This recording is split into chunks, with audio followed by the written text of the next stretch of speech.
Membandingkan Indonesia yang populasinya 260 jutaan, ada baiknya sesekali kita berani membandingkan dengan negara Amerika yang penduduknya 330 juta atau membandingkan dengan negara Eropa Barat yang kalau di total jumlah populasinya adalah 370 jutaan. Dari GDP Amerika, nilainya adalah 19,3 triliun dolar. GDP Eropa Barat adalah 16,7 triliun dolar. Indonesia 1 triliun dolar. Sengaja saya tidak membandingkan dengan Cina yang 1,5 miliar populasinya dan India yang 1,2 miliar populasinya. Juga tidak membandingkan GDP Cina yang 13,2 triliun dolar juga dengan GDP India yang 2,6 triliun dolar. Apa yang mau kita bandingkan? Ada 600-an perusahaan besar di Indonesia yang asetnya lebih dari 100 juta dolar. Di Eropa ada 26.000 perusahaan yang asetnya di atas 100 juta dolar. Di Amerika ada lebih dari 39.000 perusahaan yang asetnya di atas 100 juta dolar. Kecil jika dibandingkan Indonesia dengan mereka. Perusahaan di dunia yang memiliki penjualan tahunan di atas 1 billion dolar mencapai 3.500 perusahaan dan 60%-nya berada di Amerika. Di Amerika ada 2.300 perusahaan yang nilai penjualannya di atas 1 billion dolar. Dan ada lagi hebatnya, ada 3 perusahaan yang valuasinya tembus di atas 1.000 billion dolar, yaitu Apple, Amazon, dan Google. Kita bicara Indonesia sekarang.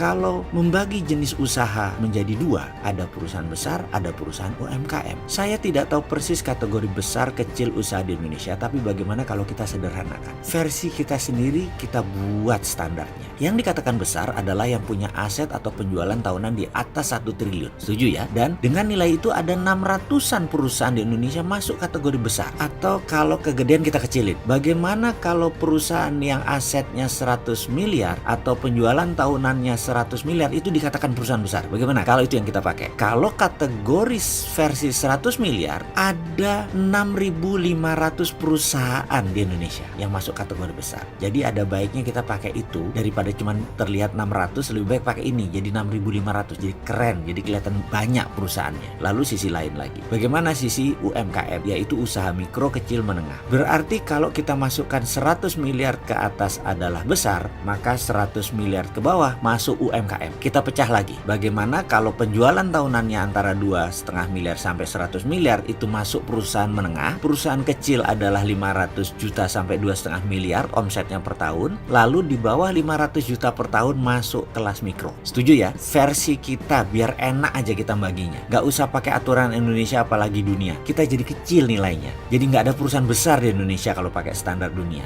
Pertanyaan sekarang, ada berapa perusahaan kelas menengah di Indonesia dengan versi kita itu? Kelas 2,5 miliar sampai 100 miliar itu berapa banyak di Indonesia? Ternyata ada 77.000 perusahaan masuk kategori itu. Jadi ketika dikatakan bisnis UMKM yang katanya 50 jutaan, ternyata kalau 77.000 kelasnya menengah, maka yang kecil dan mikro lebih dari 40 juta. Banyak sekali. Maka timbul pertanyaan sekarang, kita NKRI kalau mau maju maka fokus kita ada di mana? Membawa 600 perusahaan tadi menjadi billion dolar asetnya, atau membawa yang 6.500-an perusahaan tadi yang nilainya 100 miliaran menjadi tembus 1 triliun, atau membawa kelas menengah yang 77.000 menjadi kelas besar 100 miliaran. Semua itu yang dibutuhkan oleh negara kita adalah platformnya. Rencanamu opo pejabat? Itu loh pertanyaan berikutnya. Jadi sekali lagi, kalau dibandingkan APBN Indonesia yang sekitar 2.000 triliun atau sekitar 150